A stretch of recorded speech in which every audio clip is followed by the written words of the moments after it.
آج لاہور میں Peoples party workers convince میں جیالے ایک دوسرے سے لڑ پڑے اور خوب لڑائی کی، گھونسوں اور تھپڑوں کی بارش کر دی۔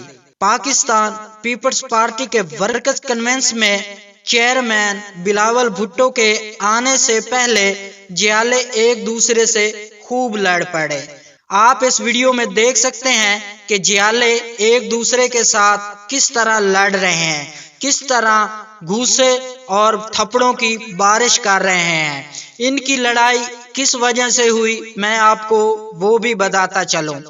کنونس میں کرسی پر بیٹھنے کے معاملے پر جھگڑا شروع ہوا، جس کے بعد جیالوں نے ایک دوسروں پر گھونسوں اور تھپڑوں کی برسات کر دی۔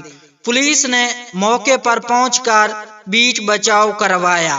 پیپلز پارٹی کی جانب سے NA 127 میں ورکرز کنونس منعقد کیا جا رہا ہے، تو پیپلز پارٹی کے اس ورکرز کنونس میں جیالے ایک دوسرے کے ساتھ خوب لڑے اور خوب ایک دوسرے کی طبیعت فریش کی۔